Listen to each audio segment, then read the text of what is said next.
when we speak about mindfulness, it can feel a bit intimidating because we might assume that that means meditation and sitting quietly, letting our thoughts go by, and not everyone is in a place where that feels possible, or feels like they have the time to be doing that. But that's not the only form of mindfulness that there is. There's loads of different ways that we can bring the aims of mindfulness, so awareness and acceptance, into our daily lives to let us feel more present. And one nice way to do that is to engage more fully with our daily activities. So this lets us experience mindfulness in something that we'd already be doing anyway. So today we are going to give that a go through making a cup of tea. You can easily adapt this if you're a coffee person or a hot chocolate person, but we'll be working through this with tea as an example. So what we're going to be doing is making a cup of tea together, going through all the processes that involves, and kind of describing that experience and seeing how we can sort of experience it more fully than we might normally do. So, firstly, are you using a mug? So notice the feeling of the ceramic of that mug on your skin. Notice the temperature, it might be quite cold coming out of the cupboard. And hear the clink as you set it down on the counter. And notice how the light shines on its surface. If you're like me, you might have a favourite mug that you tend to drink all of your tea out of. What colour is that mug? Are there any patterns on it, any shapes that you can see? Are there any chips or imperfections in your mug?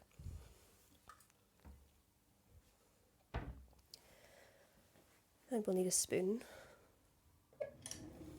And as you open the cutlery drawer, you can hear the mechanics of the drawer. You can hear the clink, the metal against metal as you choose your spoon. And feel the vibration in your fingers as you push that drawer back in again. When you pick up your spoon, you can feel the weight in your hands, feel the texture of the spoon, the shape of the spoon in your hands. So now we'll get a tea bag.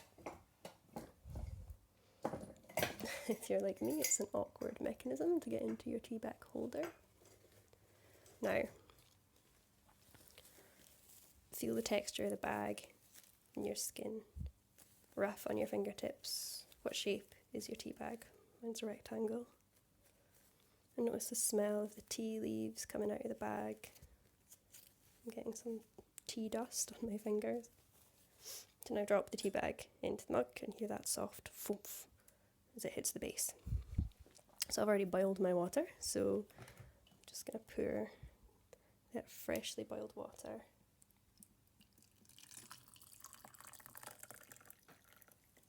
into the mug. And I'm immediately seeing that change in colour as the tea bag starts to diffuse, and seeing the way that the steam is creeping up the side of the mug, the condensation that's forming around the side of the mug.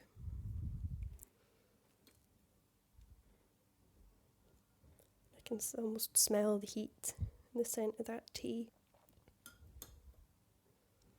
And moving the tea bag with my spoon, I can see the colour change even more as it darkens, as the tea brews.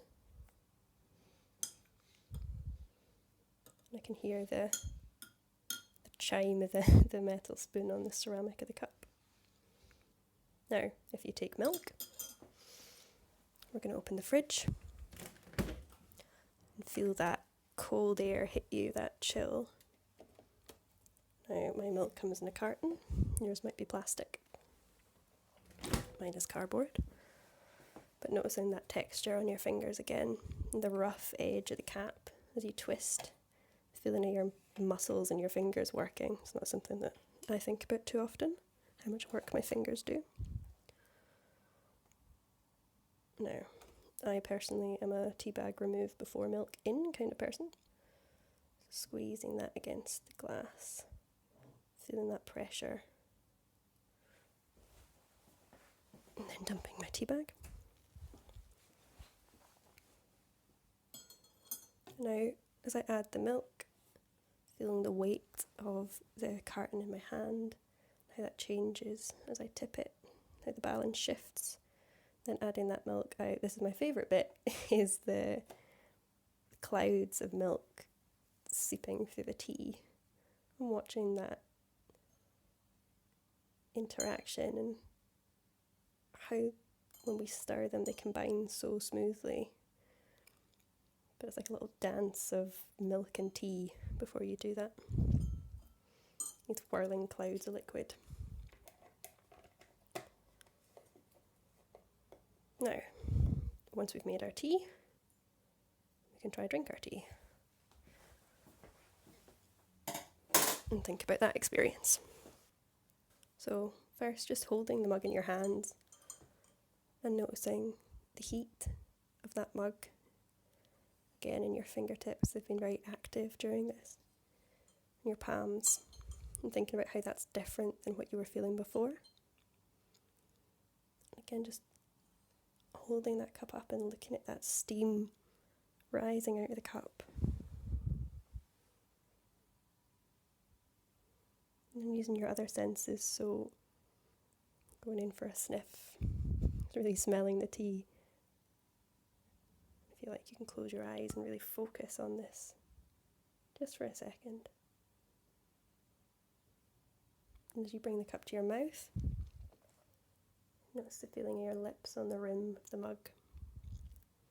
You can feel that heat against your mouth, against your nose. And if it is not too hot, take a sip of that tea. Notice the taste.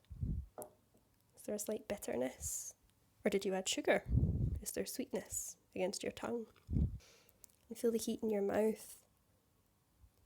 How does it make you feel if you hold on to that heat just for an extra moment? And when you swallow, do you notice the heat move through your body, from your tongue, through your throat, down into your stomach? So this is a nice time to check in with your body and recognise that this is a moment, and it's a moment just for you.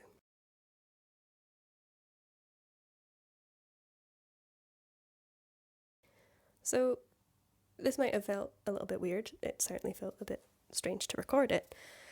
But this is just an example of how we can bring mindfulness and bring presence and bring awareness into a day-to-day activity, something that, most of us probably do multiple times a day, and we can take that moment and turn it into something for ourselves and just a space to breathe and to reflect and to recognise how much experience there is in every moment of our day if we take the time to acknowledge that and appreciate that.